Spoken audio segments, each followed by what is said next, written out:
أعوذ بالله السميع العليم من الشيطان اللعين الرجيم بسم الله الرحمن الرحيم الحمد لله وكفى وسلام على عباده الذين اصطفى أما بعد فقد قال الله سبحانه وتعالى في محكم كتابه الحكيم قل كل يعمل على شاكلته صلوات اللهم صل على محمد وعلى محمد۔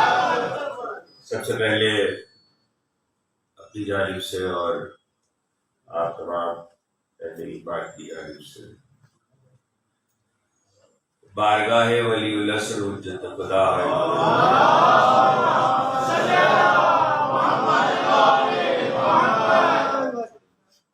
حضرت کی خدمت میں اقدس میں تبلیغ و تحلیت پیش کرتا ہوں اور آپ کے لیے بہت سی مبارکبادیں جشن صادقین کے سلسلے میں خداوند علی اعلیٰ آپ کو حضرات صادقین کے تصدق میں لاکھوں کروڑوں عیدیں اور خوشیاں نصیب کریں۔ صورتحال اس وقت یہ ہے کہ آپ میرے خطبے کے اختصار پہ حیرت کر رہے ہوں گے اور میں یہ بتلا دینا چاہتا ہوں کہ حبیب کے پاس ذکر محبوب تفصیل و اختصار کا محتاج ہے۔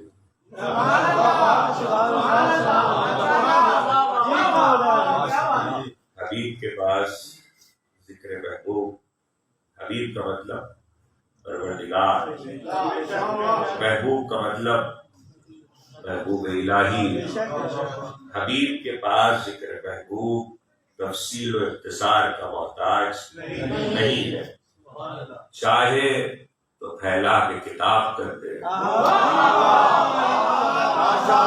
چاہے تو سمیٹ کے سورہ کوثر کر دے۔ اگلا فقرہ سن لیجیے۔ شاید میرا کوئی دوست یہ سوچ رہا ہو کہ تفصیل ہوئی تو کتاب ہو گیا، سمٹا تو کوثر ہو گیا، امکانات اور بھی ہے، اور سمٹا تو نقطہ ہو گیا۔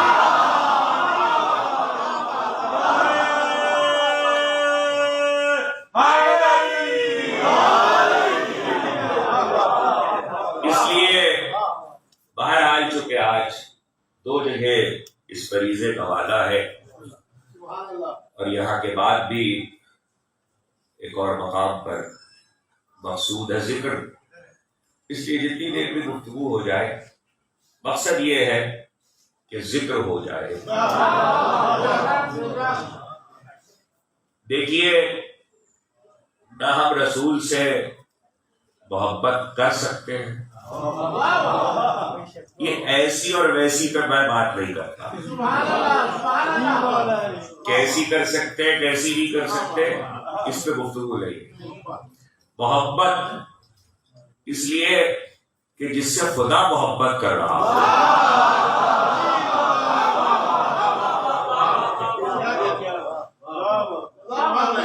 جس سے خدا محبت کر رہا ہو، خدا کی قسم ہم اس کی محبت کا دعویٰ ہی نہ کرتے۔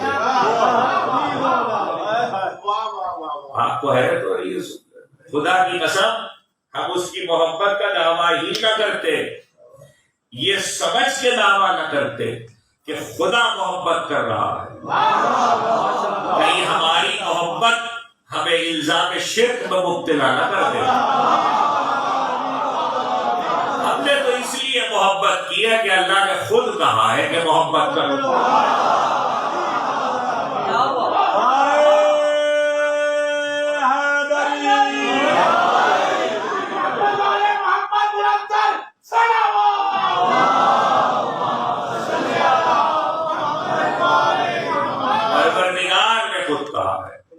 کہ میرے محبوب سے محبت کرو، یہ ایک اپنی جگہ پر الگ ہی تعلیم ہے جسے لوگوں کو سمجھنا پڑے گا زمانے کو، کہ رسول کے لیے اللہ نے کہا محبت کرو اور اللہ کے لیے نبی نے کہا کہ خدا کی اطاعت کرو۔ وہ محبت مانگ رہا ہے، وہ اطاعت مانگ رہا ہے۔ جب اطاعت ہوتی ہے تو عمل ہوتا ہے۔ اب قرآن کہتا ہے قل کل یعمل علی شاکلتہ، ترجمہ وہ کر رہا ہوں جو قرآن کی سب سے بڑی لغت لکھنے والے امام راغب اصفہانی نے کیا، ان کا تعلق میرے مسلک سے نہیں ہے۔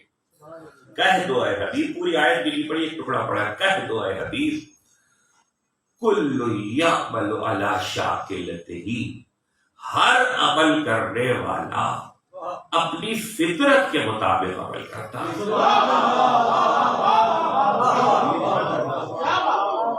شاکلتہ ہی کا ترجمہ امام راغب نے فطرت کیا ہے، اور یہ اتنی بلیغ بات ہے، فطرت سے ہٹ کے کوئی عمل نہیں کر سکتا۔ ہماری فطرت ہے کہ ہم تہذیب کے ساتھ بیٹھ کر کسی کی بات کو سن لیں، یہ ہماری فطرت ہے۔ جنگل کے جانوروں سے یا شہر کے چوپایوں سے اگر ہم یہ توقع کریں کہ وہ بھی ہماری طرح بیٹھ کے اسی طرح سن لیں تو ان کی فطرت نہیں ہے۔ ہاں، جس کی سن لے تو سمجھ لو اس نے فطرت بدل دی۔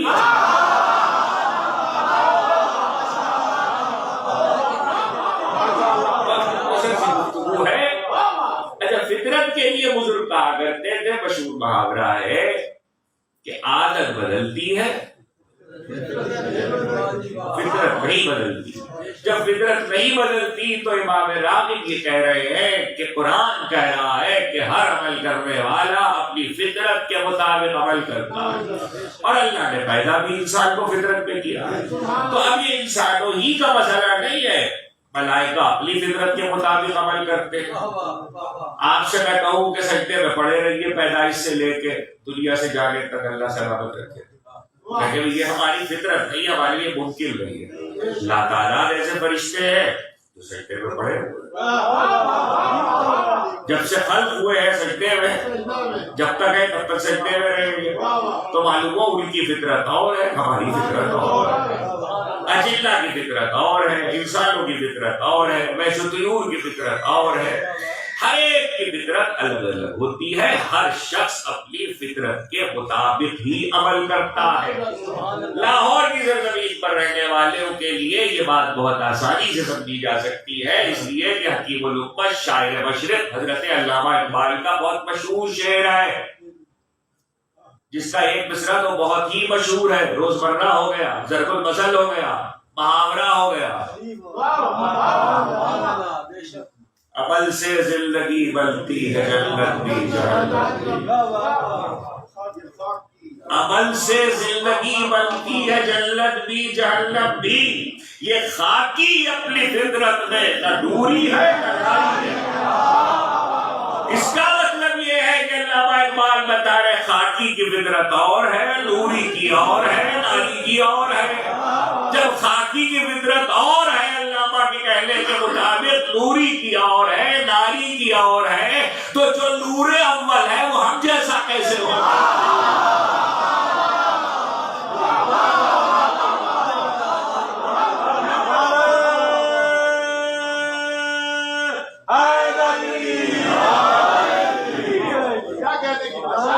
اچھا، آج وہی بھول گئے جو آج پڑھ رہے ہیں۔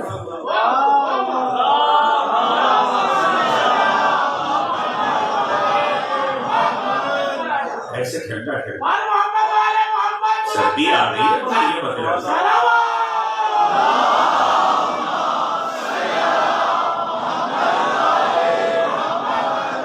یہ خاکی اپنی فطرت میں نہ دوری ہے نہ ناری ہے۔ اس کا مطلب ہے ایک ہی مصرے میں حضرت علامہ نے 3 فطرتیں بتلائی ہیں، ایک مٹی والے کی فطرت، خاک والے کی، ایک نور والے کی، ایک نار والے کی۔ نار والے میں اور خاک والے میں جھگڑا تھا۔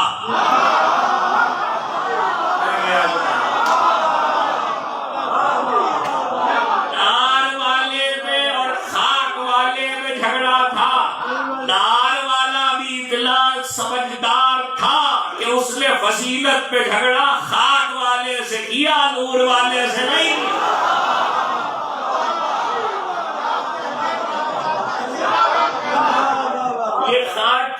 اپنی فطرت میں نہ نوری ہے نہ ناری ہے. اس کا مطلب ہے کہ نوری کی فطرت اور ہے، ناری کی فطرت اور ہے، آگ والے کی فطرت اور ہے، بٹی والے کی فطرت اور ہے، نور والے کی فطرت اور ہے. وہ عمل کرے گا اپنی فطرت کے مطابق، یہ عمل کرے گا اپنی فطرت کے مطابق، وہ عمل کرے گا اپنی فطرت کے مطابق. اگر یہاں تک آ ہی گیا تو حضرت علامہ کا ایک شعر اور سن لیجیے. نہ ستیز گاہے جہاں لئی نہ حریف پنجا فگر لیا.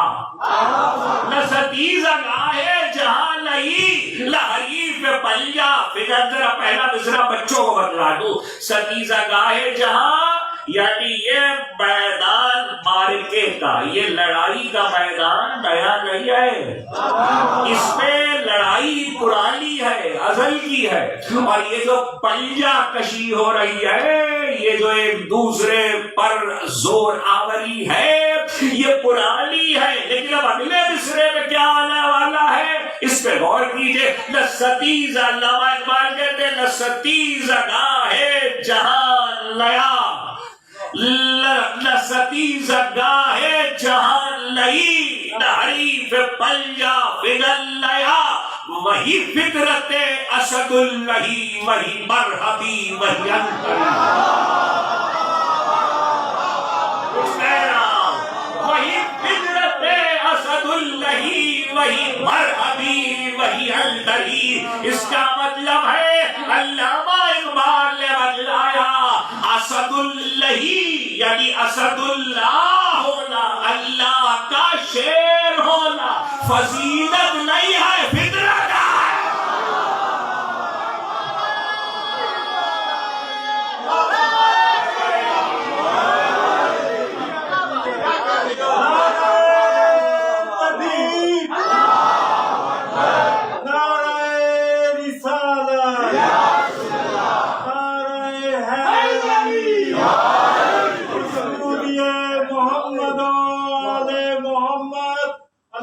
سلام بلند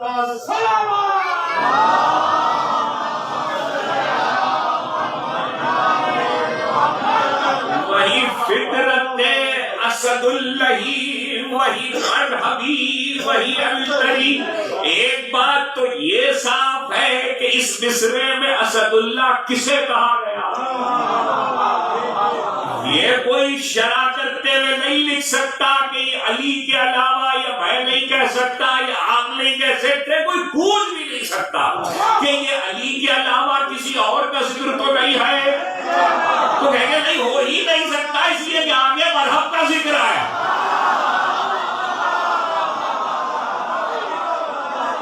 آگے مرحب کا ذکر ہے. تو جب مرحبی اور انکری کا مقابلے میں تذکرہ ہے تو پھر یہ ذکر تو علی کا ہے. اور علی کے لیے علامہ اقبال کہہ رہے ہیں کہ علی کا اسد اللہ ہونا فطرت ہے، فطرت ہے، فطرت ہے. تو جملہ کہنے کی اجازت ہے، فطرت ہے.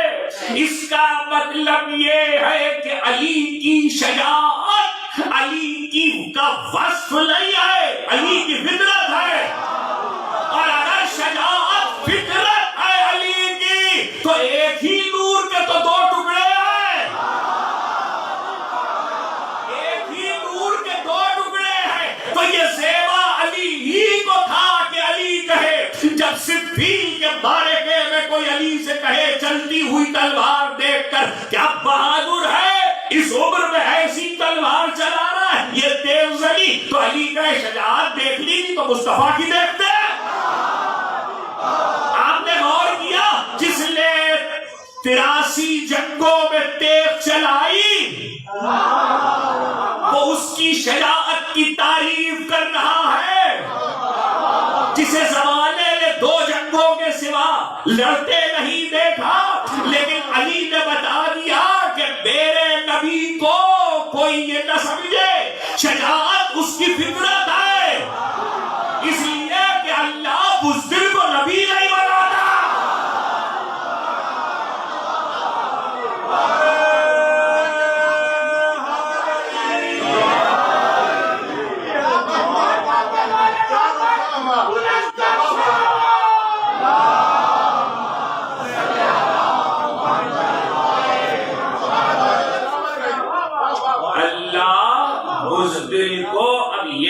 پوچھئے گا کہ اس کی کیا دلیل ہے کہ اللہ بزدل کو نبی نہیں بناتا.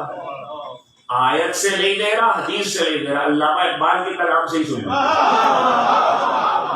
وہ کہہ کہ وہاں کا ہے جی سبق پھر پڑھ، صداقت کا، عدالت کا، شجاعت کا سبق پھر پڑھ، صداقت کا، عدالت کا، شجاعت کا، لیا جائے گا تجھ سے کام دنیا میں امامت کا. اس کا مطلب ہے علامہ اقبال بتا رہے ہیں کہ امام صداقت، عدالت، شجاعت تین وصف امام کے لیے ضروری ہے. جب امام بزدل نہیں ہوتا تو نبی کیسے؟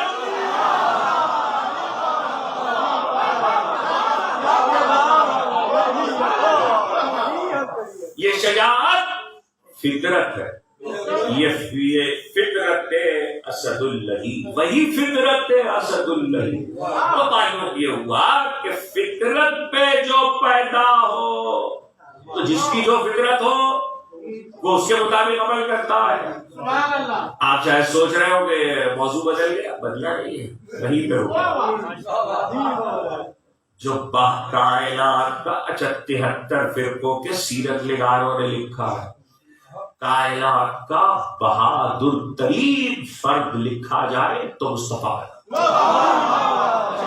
اشجع عالم لکھا جائے تو مصطفیٰ ہے. ان سے زیادہ کوئی بہادر نہیں ہے، کوئی شجاع نہیں ہے.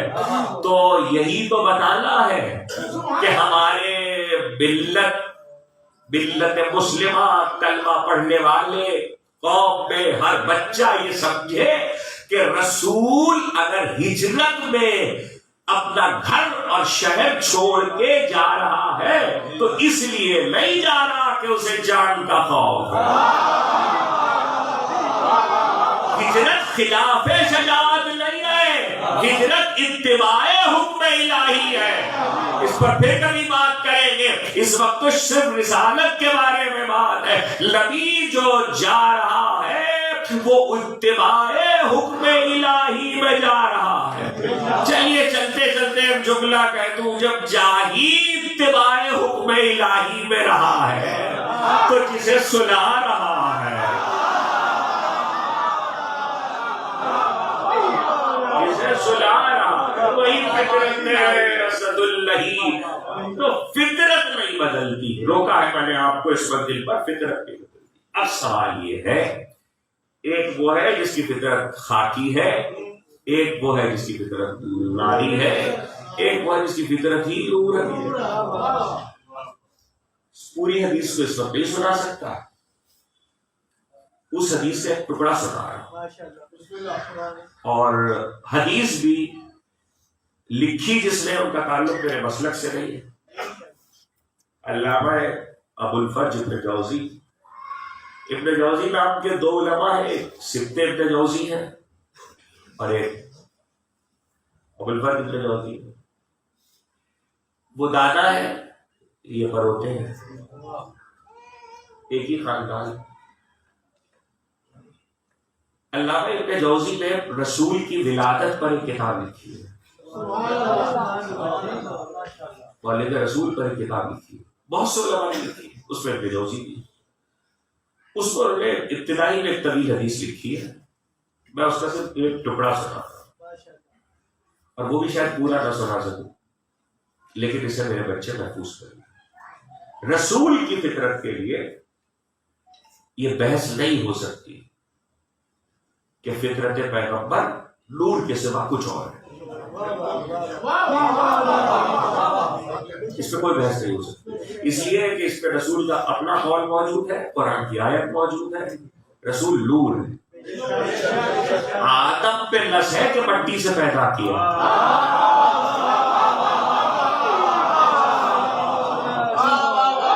مصطفیٰ کے لیے قرآن کی آیت بھی موجود ہے، رسول کی حدیث بھی موجود ہے. اور ایک حدیث نہیں، حدیث سے موجود ہے. امام حاکم نے لکھا، مستدرک میں موجود ہے، اول ما خلق اللہ نور. یہ جو اول ما خلق اللہ نوری ہے، اسی سے متعلق وہ تفصیلی حدیث ہے. ذرا سا یہ لفظ محفوظ کریں. پیغمبر نے فرمایا کہ جب اللہ نے میرے نور کو خلق کیا تو خلق کرنے کے بعد پروردگار عالم نے جعل الخلائق قسمین، اللہ نے پوری خلقت کو دو قسموں میں تقسیم کیا. جعل پروردگار عالم نے میرے روح کو خلق کیا، اور اس کے بعد قسم الخلائق، قسم اللہ الخلائق قسمین، اللہ نے دو قسموں میں تقسیم کیا. اب یہ دو قسموں میں جو خلائق کو تقسیم کیا ہے یہ دور کا سفر ہے، یہ رسول کہہ رہے ہیں. اب دو قسموں میں تقسیم کیا تو پیغمبر کہتے فجعلنی فی خیرہما قسما، مجھے دونوں قسموں میں سے اس قسم میں رکھا جو بہتر والی تھی. یہ دو گلدان ہیں ایک جیسے ہیں، آپ نے دو رکھے، لیکن اگر اس میں کوئی فرق ہو، ایک اعلیٰ ہو ایک کمتر ہو، ایک بہتر ہو ایک اس سے کمتر ہو، اور ایک پھول کے لیے آپ کو فیصلہ کرنا ہو اس میں رکھنا ہے کہ اس میں رکھنا ہے، تو نبی کہتے ہیں فجعلنی، اللہ نے مجھے قرار دیا فی خیرہما قسما، جو اس میں سب سے اچھی قسم تھی اس میں رکھا. ذالک قولہ تعالی اصحاب الیمین ما اصحاب الیمین وانا من اصحاب الیمین. بس یہ حدیث ہی ہو جائے، شرح تو اس وقت نہیں ہو سکتی، یہ پہنچ جائے تو کہا پیغمبر نے کہ مجھے اللہ نے بہتر والی قسم میں رکھا جو افضل والا تھی، اور اس کو قرآن میں ذکر کیا، اور وہ کیا ہے؟ اصحاب الیمین، دائیں والے. تم کیا جانو دائیں والے کیا ہے؟ رسول نے کہا انا من اصحاب الیمین، مجھے اصحاب یمین میں رکھا. اس کے بعد اب ترتیب دیکھیے 4 لفظ. اس کے بعد رسول کہتے ہیں کہ پروردگار عالم نے پھر اسے تقسیم کیا، اصحاب یمین کو تقسیم کیا. فقسم اللہ قسمین فجعل فی خیرہما، پھر تقسیم کیا اور پھر مجھے اس کے بہتر والے میں رکھا. ذالک قولہ تعالی والسابقون السابقون اولئک المقربون وانا من السابقین. اللہ نے اصحاب یمین کو بھی تقسیم کیا اور پھر ان میں جو بہتر تھا اس میں رکھا، اور وہ کیا تھا؟ سابقین تھے، اور میں سابقین ہوں. اس کے بعد فرمایا فجعلہا فی القبائل، اور پھر اسے قبائل میں رکھا.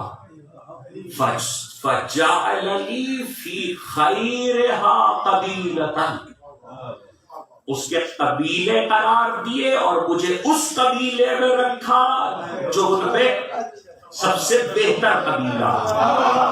آخری لفظ آپ کے حوالے کرنا ہے، گفتگو ختم ہو جائے گی، وہ فطرت دیکھتے رہیے گا. اب 3 چیزیں ابھی تک آپ کے پاس آئی ہے. ایک یہ کہ اول قسم میں تقسیم کیا تو اصحاب یمین ہے، اس کے بعد تقسیم کیا اصحاب یمین میں رکھا، اس کے بعد تقسیم کیا امیر المومنین علی بن ابی طالب علیہ السلام.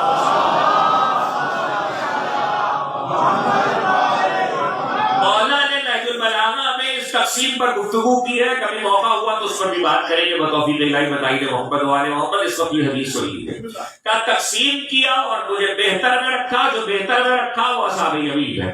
اصحاب یمین میں پھر قسمیں قرار دی اور اس میں بہتر میں رکھا، تو اب جہاں رکھا وہ سابقین ہے. سابقین میں پھر قبیلے قرار دیے اور مجھے جس قبیلے میں رکھا فجعلنی فی خیرہا قبیلۃ، جو سب سے اچھا قبیلہ تھا اس قبیلے میں رکھا. ذالک قولہ تعالی وجعلناکم شعوبا وقبائل لتعارفوا ان اکرمکم عند اللہ اتقاکم. تو اللہ نے مجھے جو سب سے بہتر قبیلہ تھا اس میں رکھا، اس لیے کہ میں ان سب سے زیادہ صاحب تقویٰ ہوں جو سب سے زیادہ تھا. اب آگے اس کے بعد کہتے ہیں کہ فَجَعَلَ اللَّهُ الْقَبَائِلَ بُيُوتًا، اور پھر اللہ نے قبیلوں کو گھروں میں قرار دیا، گھر بنائے. اور فَجَعَلَ لِي فِي خَيْرِهِمَا فِي خَيْرِهَا بَيْتًا، اور گھروں میں جو سب سے اعلیٰ و عرفہ گھر تھا اس میں رکھا. ابھی آیت نہیں پڑھی، 4 لفظ آپ کے حوالے کیے. اول تقسیم کیا تو اصحاب یمین میں رکھا، پھر تقسیم کیا تو سابقین میں رکھا، پھر تقسیم کیا تو قبیلوں میں رکھا تو متقیوں میں رکھا، پھر قبیلوں کو گھر قرار دیا تو بیوت بیت میں رکھا. فَجَعَلَ لِي فِي خَيْرِهَا بَيْتًا، مجھے سب سے اعلیٰ گھر میں رکھا. وَذَلِكَ قَوْلُهُ تَعَالَى إِنَّمَا يُرِيدُ اللَّهُ لِيُذْهِبَ عَنكُمُ الرِّجْسَ.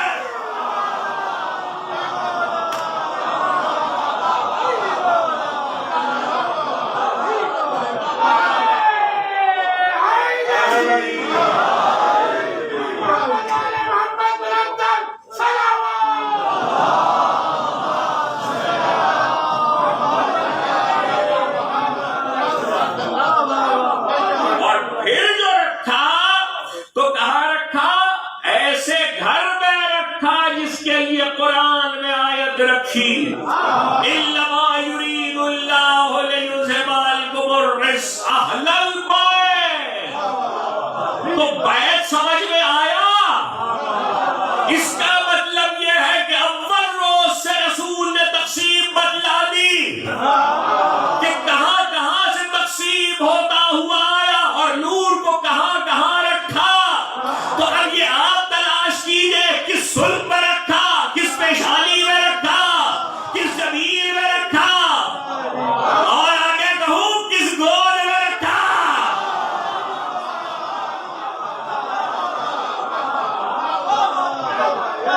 کس گود میں رکھا؟ تو جہاں بھی رکھا رسول کہہ رہے رزق سے دور رکھا، نبی کہہ رہے رزق سے دور رکھا. کچھ کہنے کی اجازت ہے؟ مجھے نہیں پتا کلمے پہ کیا بحث ہے، مگر 53 سال اگر ابو طالب کے گھر میں رکھا تو رزق سے دور رکھا.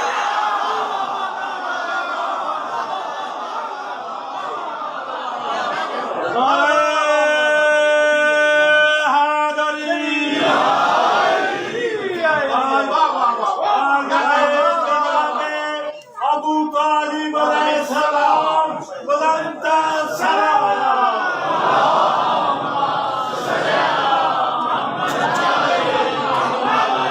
کسی صلب میں رکھا تو رزق سے دور رکھا، کسی گود میں رکھا تو رزق سے دور رکھا، کسی پیشانی میں رکھا تو رزق سے دور رکھا. اب ملے گا یہ پیغمبر کی حدیث ہے. اور یہ عجیب بات ہے کہ آیے تطہیر کا جب بھی آپ ذکر کریں گے، آیے تطہیر میں پہلا مصداق خود ذات رسالت ہے.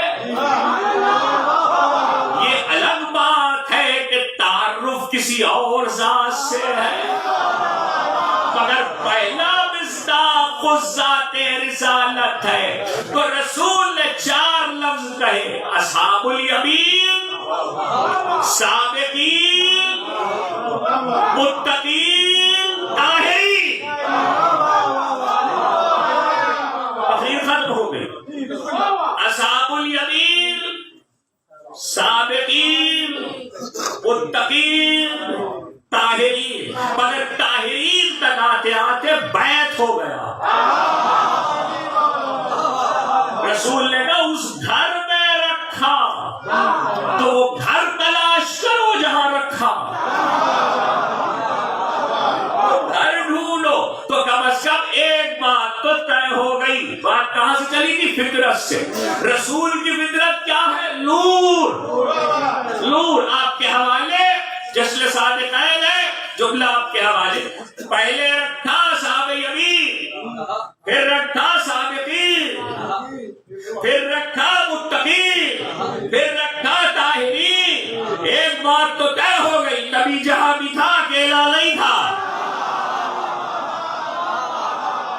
ایسے میں اگر حدیث آ جائے انا والی بالنور واحد، رسول جہاں بھی تھا اکیلا نہیں تھا.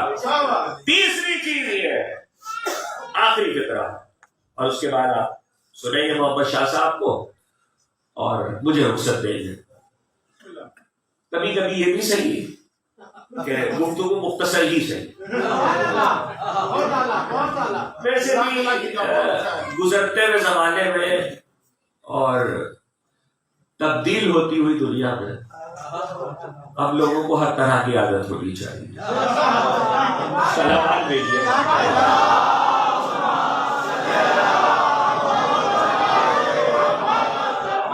نہیں اس لیے کہا تاکہ ہمارے بچے یہ سمجھیں کہ ہم دیکھیے اگر ہم تفصیل و اختصار کے فلسفے کو سمجھ جائیں، کتاب اور نقطے کے فلسفے کو سمجھ جائیں، تو ہم کبھی ذکر سے محروم نہیں رہ سکتے.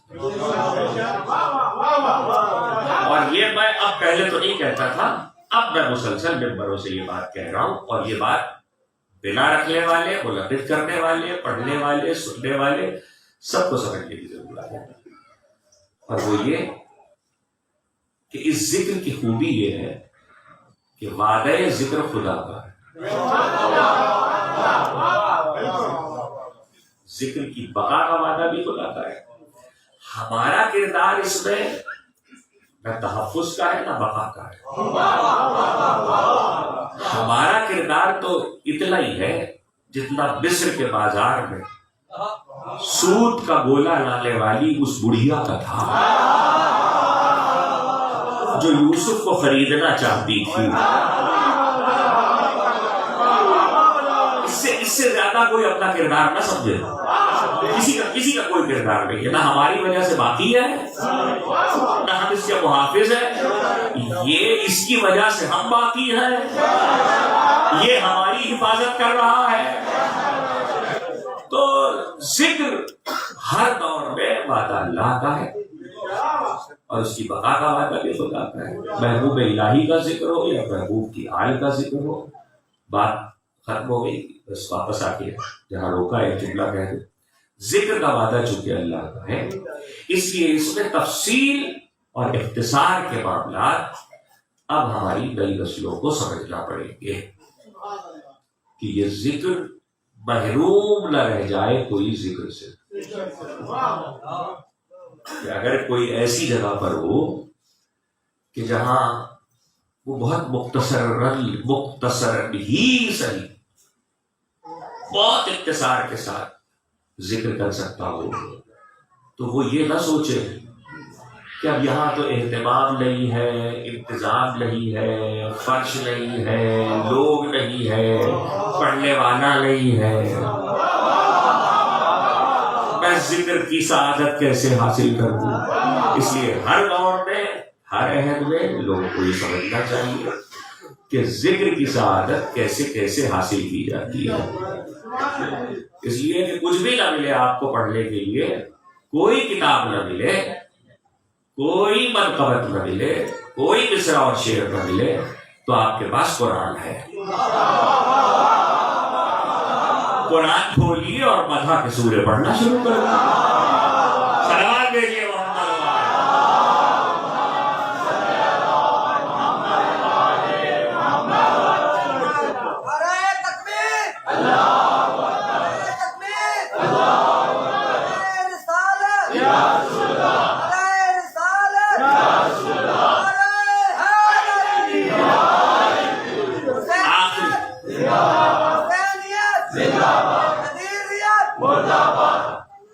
آخری فقرہ،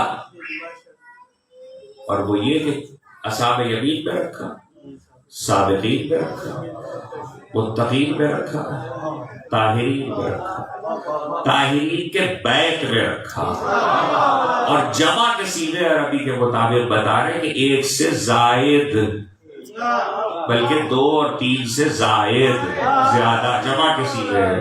اس کا مطلب یہ ہے کہ رسول جہاں جہاں سے گزرا ہے، جہاں جہاں سے گزرا ہے، کچھ اصحاب یمین بھی ساتھ تھے، کچھ سابقین بھی ساتھ تھے، کچھ متقین بھی ساتھ تھے، کچھ طاہرین بھی ساتھ تھے۔ اب یہ کہ زمانہ یہ کہاں تلاش کرے کہ کہاں ساتھ تھے، تو یہ بتلانا ضروری تھا کہ کہاں کہاں تھے، کون کون تھے۔ تو اگر یہ پتا چل جائے کون کون تھے تو یہ پتا چل جائے گا کہاں کہاں تھے۔ اسی لیے چونکہ بیت پہ آ کے بات کو ختم کیا تھا، اسی لیے ایک دن چادر میں یکجا کیا کہ اللہ بہاؤلا اہل بیت۔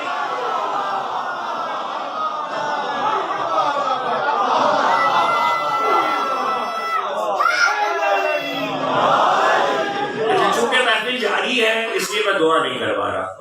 ایک دن میں نے پاکستان کے ایک شہر میں پڑھتے ہوئے سلسلہ جاری تھا، دعا کروا دی، تو کہہ لیں کہ آپ نے تو محفلی ذکری ختم کروا دیا، حالانکہ دعا کا مطلب کہیں یہ نہیں ہوتا کہ ختم ہو گیا، مگر چونکہ لوگوں نے یہ سمجھا ہوا ہے کہ دعا کا مطلب یہ ہوتا ہے کہ ختم ہو گیا، اس لیے میں دعا کرواؤں گا۔